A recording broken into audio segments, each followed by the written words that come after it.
지난 시간에는 마태복음에 나오는 눈먼 자들을 다시 보게 하신 예수님의 모습을 살펴봤죠. 눈먼 자들은요, 눈이 감겨 있어서 세상을 온전히 볼 수는 없었습니다. 그런데 그들은 감긴 눈으로 예수님이 어떤 분인지는 정확하게 보고 있었어요. 그들은 예수님을 메시아의 또 다른 이름인 다윗의 자손 이렇게 부르면서 예수님이 자신들을 치료해 주시기를 간구했습니다. 그런데 이런 맹인들과 반대되는 사람들도 있었죠. 바로 그 당시 종교인으로서는 존경받던 바리새인들이었습니다.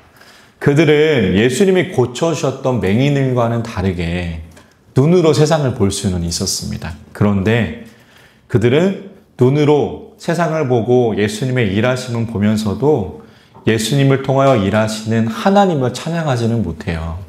오히려 그 일을 보고 예수님이 안식일에 맹인을 고쳤다, 안식일을 어긴 행위를 하였다, 그렇게 비판합니다. 지난주 말씀에서 예수님은 우리에게 질문하시는 거예요. 정말 앞 못 보는 사람은 누구인가? 예수님이 치료해 주신 앞을 못 봤지만 예수님이 누구인지 정확하게 보고 있었던 맹인들이 진짜 맹인인가? 아니면 예수님의 일하심을 보면서도 비판하던 바리새인들이 진짜 맹인인가? 예수님은 그렇게 말씀을 통해서 우리에게 묻고 계신 겁니다. 소망하기는 우리의 모습이 바리새인의 모습이 되지 않기를 소망합니다. 바리새인들과 같이 하나님의 일하심을 보면서도 하나님을 똑바로 바라보지 못하는 그 우를 범하지 않기를 원해요. 그러므로 나의 믿음에 그 눈이 밝아져서 이 세상의 주권자 되시는 하나님, 그 하나님의 일하심을 우리의 삶과 신앙 가운데 보시며 그 하나님을 또한 찬양하시며 살아가실 수 있는 여기 계신 귀한 성도님들과 제가 될 수 있기를 주님의 이름으로 간절히 축원합니다. 오늘은요, 주보에 나와 있는 설교 제목을 한번 읽고 말씀을 시작해 보고자 합니다. 주보 한번 보세요. 말씀 제목 뭐라고 나와 있죠? 예수님의 생애, 제자에 관하여 라고 나와 있습니다. 그렇다면 제자란 어떤 사람들을 말하는 걸까요? 누가 제자일까요? 녹색 검색 엔진, 다들 잘 아시는 그 녹색 검색 엔진을 통해서 제자라는 단어를 검색해 보면은요, 다음과 같은 결과가 나옵니다. 제자란 스승으로부터 가르침을 받거나 받은 사람. 그게 1번이고요. 2번은 기독교, 예수의 가르침을 받아 그의 뒤를 따르는 사람. 이게 제자다라고 사전적으로 그렇게 나와 있습니다. 그런데 우리는 오늘 말씀을 통해서 성경이 말하는 제자란 어떤 사람인지를 조금 더 구체적으로 알 수 있게 돼요. 소망하기는 오늘 말씀을 통해서 알게 되는 그 성경이 말하는 제자의 모습을 기억하시고 그 모습으로 한 주간을 살아가는 우리가 되기를 소망합니다. 오늘 본문을 통해서 우리가 그렇다면 알 수 있는 성경이 말하는 제자의 모습은 어떤 것이냐? 우리 그 모습이 13절에 증언되거든요. 우리 13절 말씀 한번 읽어볼까요? 13절, 우리 한 목소리로 읽도록 하겠습니다. 많은 귀신을 쫓아내며 많은 병자에게 기름을 발라 고치더라. 아멘. 그런데 앞선 오늘 본문 7절의 말씀을 보면은요, 예수님이 제자들에게 다음과 같이 말씀하세요. 우리 7절 말씀 한번 읽어볼까요? 7절 있습니다. 12 제자를 부르사 주시고. 아멘. 그렇다면 7절과 13절의 말씀을 통해서 우리가 알 수 있는 제자의 첫 번째 모습은 무엇인가? 어떤 거냐? 제자란 스승에게 받은 것을 전하는 자입니다. 다시 말해서 스승에게 받은 것을 스승의 뜻에 맞게 올바르게 사용하는 사람이 제자예요. 오늘 보면 7절에서 예수님이 제자들에게 어떤 권능을 주시죠? 더러운 귀신을 제어하는 권능을 주시죠. 그 권능을 제자들은 본문 13절에서 어떻게 사용하죠? 많은 귀신을 쫓아내는 것에 사용합니다. 그러니까 예수님이 주신 권능을요, 다른 엉뚱한 일에 사용하지 않는 거예요. 얼토당토하는 일을 하지 않는 겁니다. 그 권능을 가지고요. 예수님이 그 권능을 주신 이유를 정확하게 알고 그 이유에 맞게 사용하는 사람이 바로 제자임을 오늘 본문 말씀 우리에게 이야기하는 겁니다. 내가 스승에게 받은 것을 받은 이유에 맞게 사용하는 자가 오늘 말씀이 이야기하는 제자의 첫 번째 모습이죠. 그런데 생각해 보면은 이 모습대로 살아가는 게 그렇게 쉬운 일만은 아닙니다. 내가 스승의 도움으로 이만한 힘이 생겼는데 이 힘을 얻게 한 스승의 뜻대로만 사용한다는 것은 그 힘을 내 마음대로 사용하고자 하는 내 자신과 충돌하기 때문이죠. 우리가 잘 아는 대부분 영화에서 훌륭한 스승 밑에 빌런 제자들이 생기는 이유가 뭘까요? 스승이 가르쳐준 대로 하지 않고 스승을 통해서 얻은 이 힘을 가지고 내 욕심을 따라 내 사리사욕을 채우기 때문에 빌런이 등장하고 영화나 드라마에 그들을 통해서 세상의 균열이 만들어지는 것을 그렇게 보게 되는 거죠. 그런데 마가복음 오늘 본문의 말씀이 이야기하는 제자의 첫 번째 모습은 스승이 나에게 왜 이 일을 맡겼는지, 왜 이 힘을 주었는지 잊지 않고 그것을 알맞게 온전하게 사용하는 자임을 우리에게 이야기합니다. 혹시 하나님께 받으신 거 있으세요? 저는 사람 얼굴이랑 이름을 잘 기억해요. 거의 한 번 본 얼굴은 잊지 않습니다. 희한해요. 다른 거 잘 잊는데.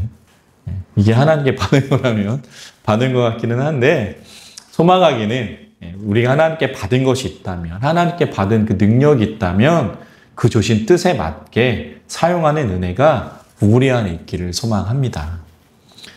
오늘 말씀을 통해서 두 번째 제자의 모습은 어떤 모습이냐? 본문 12절 13절 말씀 볼까요? 본문 12절 13절. 오늘은 본문 말씀을 다 살펴보지 않고요. 제자의 초점을 맞춰서 살펴보려고 하는데요. 12절 13절 두 절 말씀 읽도록 하겠습니다. 제자들이 나가서 회개하라 전파하고 많은 귀신을 쫓아내며 많은 병자에게 기름을 발라 고치더라. 아멘. 12절 13절에 나오는 이 모습 우리는 어디서 가장 많이 봤을까요? 예수님의 생애를 살펴보면서 이 모습을 가장 많이 보여주었던 사람은 누구일까요? 예수님이죠. 예수님이에요. 이 모습을 가장 많이 보여준 사람은 예수님입니다. 그러므로 오늘 말씀을 통해서 성경이 말하는 제자는 어떤 사람이냐? 스승의 모습을 닮은 사람이에요. 다른 것을 닮아서는 안 됩니다. 스승을 닮아야 제자인 거예요. 공생애를 통해서 오늘 제자들이 보여준 12절, 13절의 말씀을 예수님이 가장 많이 보여주었습니다. 천국 복음을 전파하시고요. 회개를 전하시고 많은 귀신 내어 쫓으시고 병자들을 고쳐주셨던 모습들. 그 모습을 오늘 본문 12, 13절에서 제자들이 똑같이 보여주고 있는 거예요. 그래서 이 모습이 오늘 성경이 말하는, 오늘 본문 말씀이 말하는 제자들의 두 번째 모습이 됩니다. 세 번째 모습이 또 있죠. 오늘 말씀을 통해 알 수 있는 제자들의 세 번째 모습은 다음과 같은데요.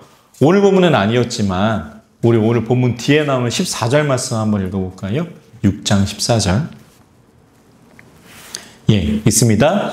이에 예수의 이름이 드러난지라 헤롯 왕이 듣고 이르되 이는 살아났도다. 그러므로 이런 능력이 그 속에서 일어나느니라 하고. 아멘. 잘 보셔야 돼요, 말씀. 우리가 앞서서 살펴본 것과 같이 예수님 제자들은 예수님께 받은 능력을 예수님이 가장 많이 자신들에게 보여주신 방법으로 사용합니다. 그래서 천국복음 전파하고요. 12절 13절의 말씀처럼 회개도 선포하고요. 많은 귀신 내어 쫓고요. 병자들을 치료합니다. 그런데 14절 말씀 보면은 제자들의 그러한 행동을 통해서 드러난 건 누구예요? 예. 제자들이 이러이러한 행동들을 했는데 제자들이 아니라 제자들의 이름이 아니라 드러난 건 누구 이름이래요?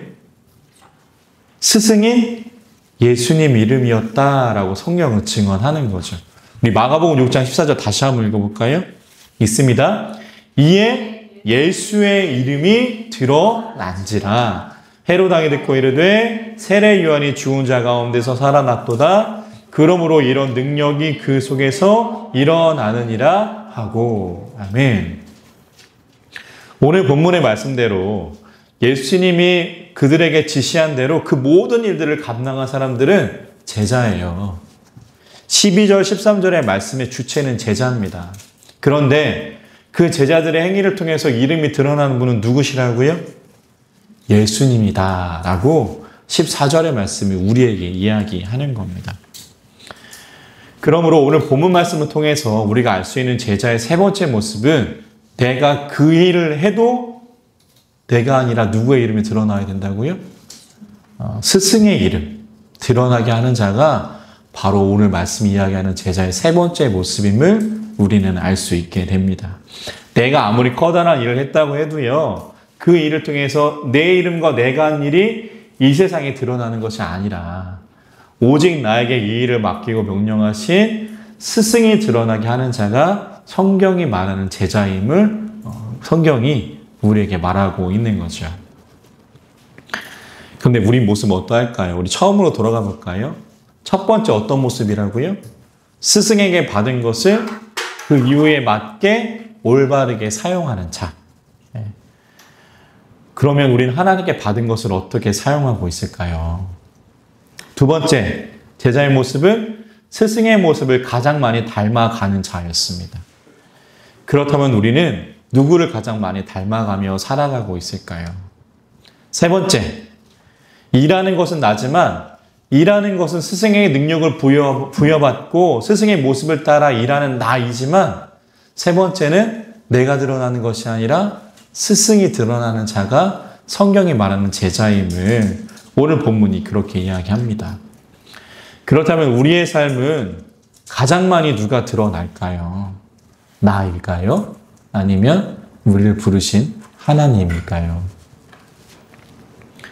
말씀을 준비하면서 생각해 보았습니다. 우리에게, 그리스도인들에게, 그리고 저 같은 목회자에게 오늘 말씀이 이야기하는 제자의 모습은 찾아보기 어려움으로 다가옵니다. 제가 던진 질문에, 제가 방금 드렸던 질문에 자유로울 수 없는 제 자신을 발견합니다. 말씀을 준비하면서 나는 하나님께 받은 것 잘 전하고 있는지, 나는 나의 삶과 신앙을 통해서 나를 부르신 하나님을 가장 많이 닮고 있는지, 나는 내가 아니라 하나님을 더 많이 드러나는 삶을 살아가고 있는지, 그렇게 말씀을 준비하면서 누군가가 아니라 제 자신을 그렇게 점검해 봅니다. 안타깝게도요, 오늘 말씀이 이야기하는 그 제자의 모습에서 아직 멀게만 서 있는 제 자신을 발견합니다. 여전히 저는 노력한다고 하는데 여전히 부족한 제 모습이 보이기 때문이죠. 제 삶은 오늘 말씀이 이야기하는 제자의 삶을 살아야 하는데 여전히 그렇지 못하는 저를 발견하게 됩니다. 여전히 하나님께 받은 것보다 다른 것을 전하고 싶은 마음이 제 안에 있고요. 하나님을 가장 많이 닮기보다는 제 부모님 모습을 더 많이 닮은 것 같은 그러한 모습을 보게 됩니다. 여전히 하나님 이름보다는요, 우리 교회 이름이 더 많이 알려지기를 소망하는 마음이 제 안에 자리 잡고 있는 걸 보게 되는 거죠. 그러므로 오늘 말씀에서 중요한 한 가지는 오늘 말씀이 이야기한 성경이 말하는 제자의 모습에서 그렇다면 우리는 얼마나 제자로 살아가고 있는가, 그렇지 못한가에 대한 문제의식을 갖고 있느냐, 갖고 있지 못하느냐입니다. 정말 때때로 그런 분들 보게 되죠. 나는 이러한 문제에서는 아무 거리낌이 없어. 나는 자유로워. 그렇게 행동하시고 말씀하신 분들을 보게 됩니다. 그런데요, 그분들이라고 해서 이 질문에서 벗어날 수 없어요. 우리의 삶과 신앙은 끝나지 않았기 때문이고요. 이 땅에 발붙여 살 때까지는 우리는 이 질문을 계속해서 나는 정말 제자답게 살아가고 있는가? 성경이 말하는 제자다운 삶을 살아가고 있는가를 끊임없이 던져야 하기 때문입니다. 사도행전 26장을 보면은요, 그 당시 이스라엘 법무왕이었던 아그리빠에게 변론하는 사도 바울의 모습이 그렇게 증언됩니다. 법무왕은요, 그 당시 이스라엘 땅을 나눠서 통치하는 그런 사람을 말하는데요. 그 법무왕 아그리빠 앞에서 예수님을 만난 이후로 평생을 살아온 사도 바울이 자신의 삶을 회고하는 거예요. 우리 말씀 한번 찾아볼까요? 사도행전 26장 22절. 사도행전 26장 22절. 제가 성경으로는 신약 234페이지에 있습니다. 신약 234페이지.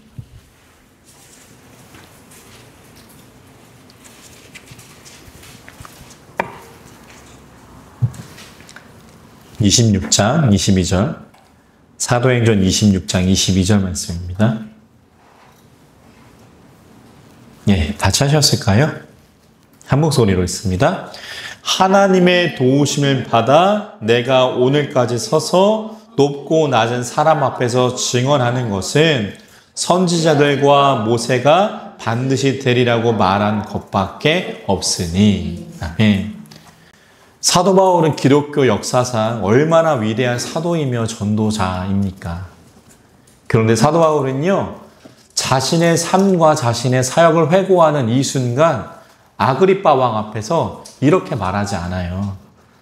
내가 하나님께 받은 이러한 권능이 있었다. 그래서 그 권능을 하나님의 뜻대로 올바르게 사용해서 죽은 자를 살리고 수많은 자들을 치유했다. 이렇게 말하지 않습니다.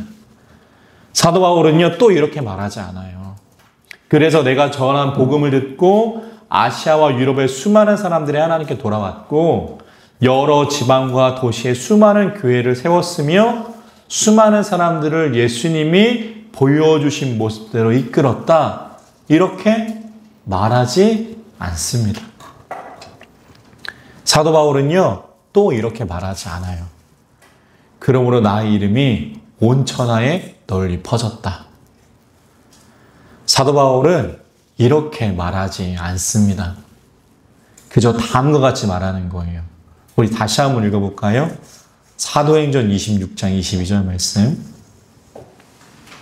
있습니다.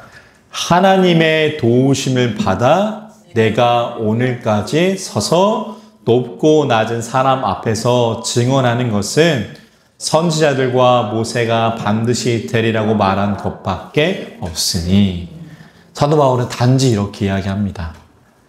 하나님의 도우심을 받아 내가 오늘까지 서서.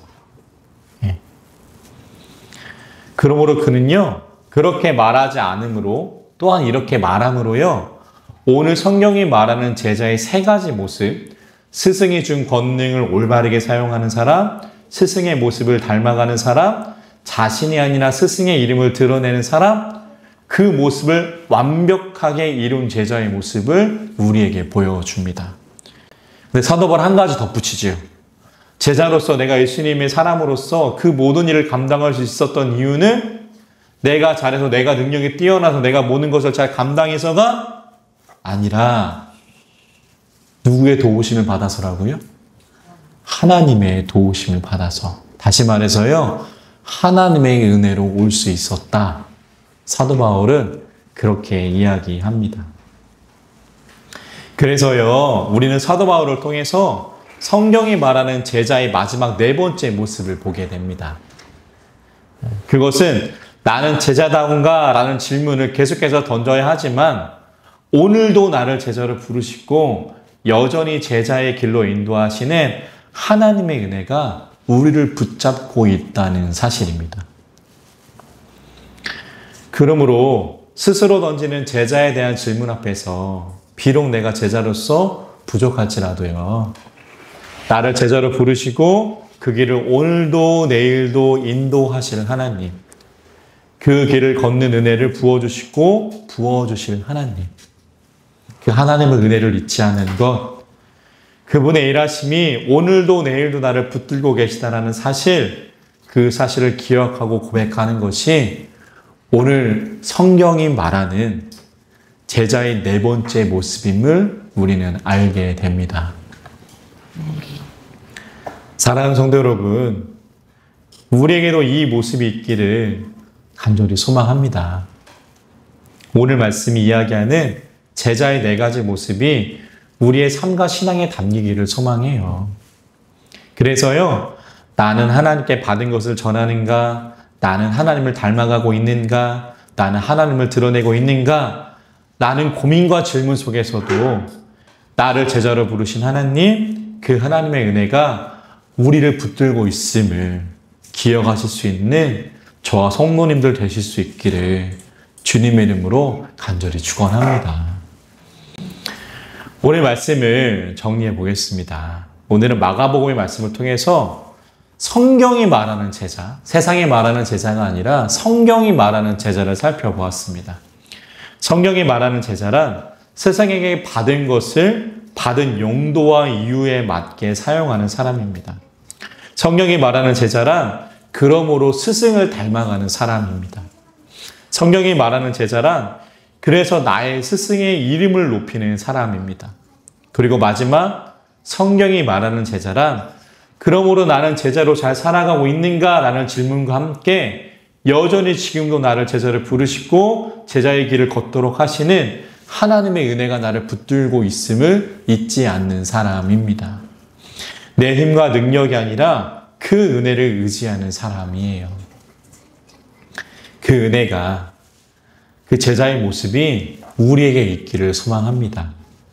제자에 대한 질문과 함께 제자에게 임하는 은혜를 기억하시며 한 주간도 제자스럽게, 제자답게 살아가실 수 있는 우리 모두가 될 수 있기를 주님의 이름으로 간절히 축원합니다. 우리는요, 하나님의 자녀이지만 하나님의 제자입니다. 기도하겠습니다.